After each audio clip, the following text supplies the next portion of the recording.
The Operations Evaluation Division of the World Bank does not evaluate programs and projects where bank funding is not involved. They accepted AKF Geneva's request to assess AKRSP because the concept AKRSP was implementing seemed to them to be novel and innovative. The two evaluations of AKRSP convinced the bank of the effectiveness of the approach being followed by AKRSP in poverty reduction.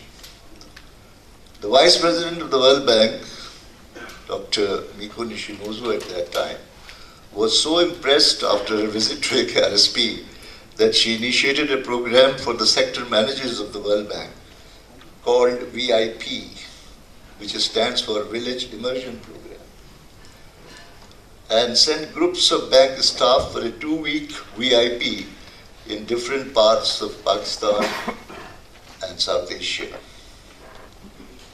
At her wish in 1999, I took her to Andhra Pradesh in India, where I was implementing the South Asia Poverty Alleviation Program funded by UNDP New York, being implemented by a very outstanding IAS officer, K. Raju.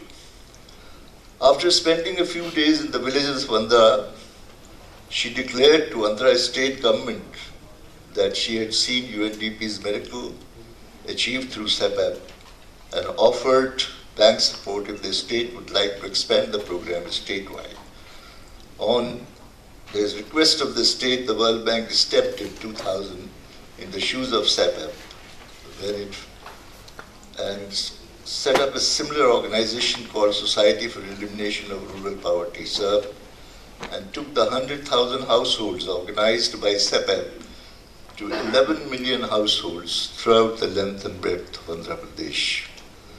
The latest evaluation done by the World Bank of SERP in 2015 acknowledged the influence of SEPAP and Pakistan's rural support programs in the following words, and I quote, "The origins of bank programs lie in India's Women's Savings and Loan Association and the UNDP supported South Asia Poverty Alleviation Program, which grew out of the 1993 Dhaka Declaration for the eradication of poverty.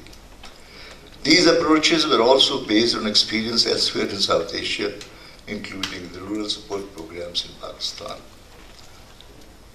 They further say, in India during the decade prior to these programs, there was an increasing concern about the failure of anti-poverty programs to reduce the number of rural poor. There were a number of problems with these programs, including poor targeting, weak management, lack of complementarities, and wasteful subsidies. And they concluded, strengthening and building institutions of the poor, including self-help groups and federated groups at the village and mandal level, was needed to establish the platform to support. There were alternative options to women's self-help groups, for example, a program of conditional cash transfer or a stronger government safety net. However, neither would have enhanced women's empowerment and at a scale with potential for sustainability. That's how World Bank concludes it. In Pakistan for the last 33 years, with a lot of support from Mr. Tajasis, I was hoping the Andhra miracle to happen in my country. The closest I came to achieving the dream was in 1992 when the World Bank second evaluation came out about AKRSP. And I was also given the Magsaysay Award by the President of Philippines. I was summoned from Gilgit to Islamabad by the Prime Minister Nawaz Sharif and asked to formulate a countrywide AKRSP replication program with full support of the Finance Minister. Mr. Tajasis was Finance Minister at that time. A 10 billion rupee program was in principle approved and National Rural Support Program was set up with rupees 500 million endowment, with the assurance of 6 monthly installments of the same amount for next 10 years. Unfortunately, the government changed and the dream remained unfulfilled.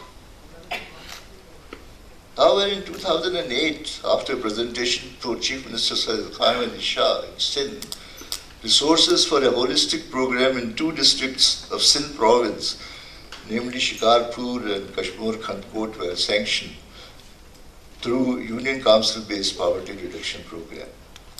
On the basis of my experience in India, I submitted to the Chief Minister that the Union plan will only work with women. It took him by surprise, but he did not stop me and allowed me to go ahead. So Sindh is the only province where the Union plan is working only with women. UC plan was given resources for 4 years by the government of Sindh and a maintenance grant thereafter. And I was just wondering what would be the next, when suddenly out of the blue, I got a call that the European Union Development Council wanted to see me.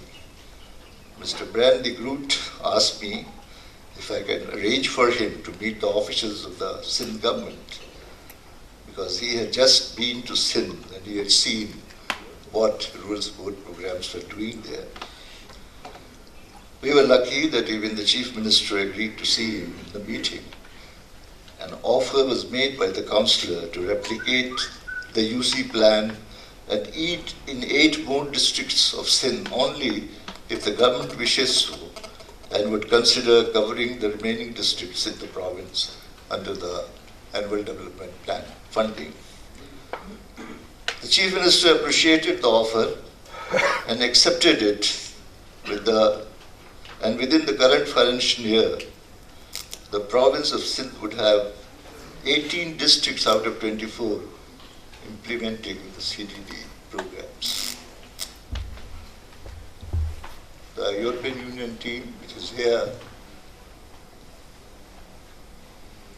and I can only say that they are piloting the success program.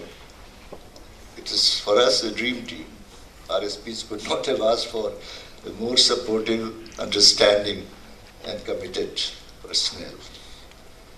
We are also greatly indebted to Economic Affairs Division for facilitating approval of European Union funded support to Sindh Union Council and Community Economic Strengthening Support Success Program.